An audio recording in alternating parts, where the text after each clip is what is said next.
Hai teman pemilih, welcome back to our channel JDIH KPU Provinsi Kalimantan Barat. Nah, kali ini dalam bincang-bincang kita pada hari ini bersama narasumber yang merupakan seorang akademisi dari Universitas Tanjung Pura Pontianak yang juga merupakan tim pemeriksa daerah yang dibentuk oleh DKPP Republik Indonesia. Nah, selamat datang Pak Bapak Dr. Jumadi Esos MSI di podcast JDIH KPU Provinsi Kalimantan Barat. Apa kabar Pak? Alhamdulillah sehat. Oke. Terus agar teman pemilih lebih mengetahui topik perbincangan kita pada hari ini nih Pak. Pada hari ini kan kita mengundang Bapak sebagai tim pemeriksa daerah. Nah, sebetulnya tim pemeriksa daerah itu sendiri apa sih Pak tugas serta fungsinya dalam penyelenggaraan pemilu? Ya, kalau kita mengacu ke Undang-Undang Nomor 7 Tahun 2017 tentang mengatur tentang pemilu, salah satunya mengatur tentang penyelenggara. Berdasarkan nomor 7 itu yang dimaksud dengan penyelenggara itu ada 3. Komisi Pemilihan Umum, yang kedua adalah Bawaslu, dan yang ketiga adalah DKPP. Nah, kalau dua penyelenggara KPU dan Bawaslu ini kan punya organ yang definitif. Sampai dari provinsi, kemudian kabupaten kota dibentuk. Dia tidak bersifat ad hoc. Nah, DKPP tidak punya organ. Nah, oleh karena itu diamanahkan dalam Undang-Undang Nomor 7 itu ada organ yang sifatnya ad hoc. Disebut dengan TPD, Tim Pemeriksa Daerah DKPP RI, yang menjalankan fungsi-fungsi untuk menegakkan kode etik. Jadi untuk TPD itu bersifat ad hoc, ya, bersifat ad hoc di setahun kali, kemudian ada proses rekrutmen lagi. Jadi inti keberadaan TPD itu adalah membantu DKPP RI itu dalam upaya untuk menegakkan kode etik penyelenggara pemilu. Jadi itulah esensi dari TPD itu. Oke. Nah, kalau berbicara terkait pelanggaran dalam penyelenggaraan pemilu atau pemilihan nih Pak, yang dimaksud dengan pelanggaran kode etik itu sebetulnya apa Pak? Seperti apa? Ya, pelanggaran kode etik itu lebih pada persoalan penyelenggara, baik itu KPU maupun Bawaslu, itu tidak taat terhadap kode etik sebagai penyelenggara. Jadi prinsip-prinsip penyelenggara itu kan ada 10 tuh.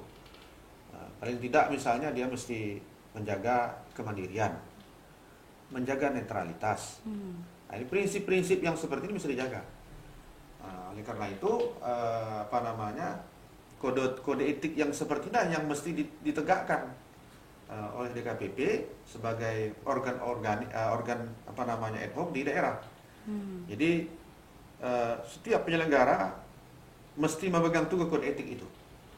Nah, kalau tidak memegang kode etik itu, tidak memiliki integritas misalnya, tidak memiliki semangat kemandirian sebagai penyelenggara, tidak netral, maka penyelenggara dianggap sebagai melanggar kode etik. Jadi kode etik itu sudah jelas diatur sebagai penyelenggara. Berarti mengutamakan integritas gitu ya Pak ya? Ya, integritas itu hal yang penting sebagai penyelenggara. Karena memang godaan utama sebagai penyelenggara itu adalah terkait dengan netralitas dan integritas itu. Kalau kompetensi itu bisa dibentuk, orang bisa belajar.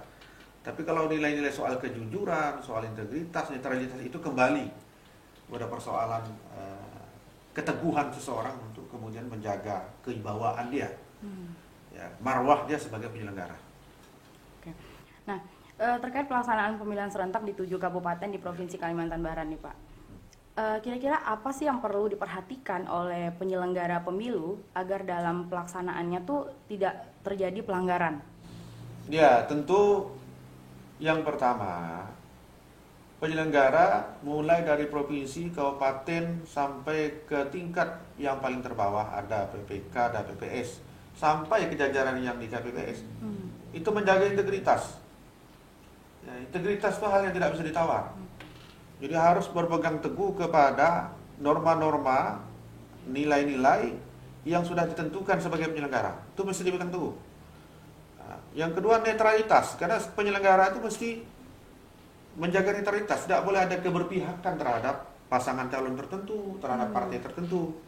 Nah, inilah esensi marwah penyelenggara itu. Jadi integritas, netralitas dan kemandirian itu mesti dijaga. Nah, ini yang seringkali ya kadang-kadang oknum penyelenggara itu tidak bisa menjaga netralitas dan integritasnya. Dia tergoda oleh janji-janji tertentu, misalnya oleh oknum tertentu, kemudian bisa menggadaikan netralitas dia dan integritas dia sebagai penyelenggara. Mudah kemudian misalnya merubah hasil perhitungan suara. Misi tersembunyi dalam memenangkan pasangan calon tertentu misalnya. Itu yang kadang-kadang sering terjadi ya dalam konteks oknum penyelenggara itu melanggar kode etik. Oke. Nah, menurut Bapak sebagai tim pemeriksa daerah nih Pak, sebenarnya kasus-kasus pelanggaran kode etik yang sering terjadi di Provinsi Kalimantan Barat itu apa sih Pak? Ya, itu di awal saya katakan, ini keberpihakan terhadap partai tertentu, terhadap pasangan calon tertentu. Kemudian misalnya bagian dari tim sukses, itu kasus-kasus ya yang sering terjadi. Yang ketiga misalnya merubah hasil perhitungan suara. Ada oknum-oknum penyelenggara kita yang dalam kasus tertentu di Kalbar juga melakukan seperti itu. Yang keempat ini pada persoalan administratif sebenarnya, ketidaktahuan mereka terhadap misalnya aturan main di TPS.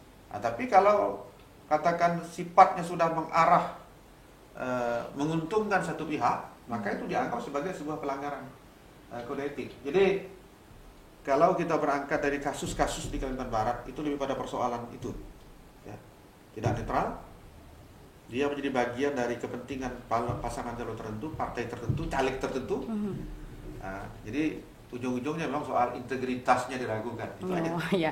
Nah, terakhir nih Pak, harapan-harapan atau pesan-pesan yang Bapak bisa sampaikan kepada teman-teman penyelenggara pemilu atau pemilihan untuk menyukseskan penyelenggaraan pemilihan serentak di 7 kabupaten di Provinsi Kalimantan Barat. Nah, yang pertama tentu Bapak Ibu yang ditunjuk sebagai penyelenggara sampai ke level bawah itu mesti bersyukur. Kenapa? Anda dipercaya sebagai ujung tombak menegakkan demokrasi. Jadi mesti bangga. Nah, dalam konteks itulah kemudian jaga kepercayaan itu. Ya, jaga kepercayaan itu dengan tetap mempertahankan integritas, netralitas dan kemandirian sebagai penyelenggara. Jadi marwah itu mesti dijaga. Nah, jangan sampai gara-gara hanya iming-iming tertentu kemudian Bapak Ibu penyelenggara itu terbuai dan melakukan pelanggaran. Oleh karena itu menurut saya jadilah penyelenggara yang memiliki malu politik, malu sosial. Ya, kalau tidak ya akan mudah tergoda. Jadi saya pikir itu aja himbauan kita terhadap penyelenggara, bekerjalah dengan penuh integritas, jaga kemandirian dan harus netral. Ya, tidak boleh menjadi bagian dari kepentingan. Kalau itu bisa dilakukan, maka paling tidak kita memberikan kontribusi terhadap penegakan demokrasi yang berkeadilan, yang beradab dan berwibawa. Saya pikir itu. Oke, nah teman pemilih, sekian dulu bincang-bincang kita pada hari ini. Kita akan ketemu di episode selanjutnya dengan informasi-informasi kepemiluan lainnya. So, jangan lupa like, subscribe, dan share. Bye!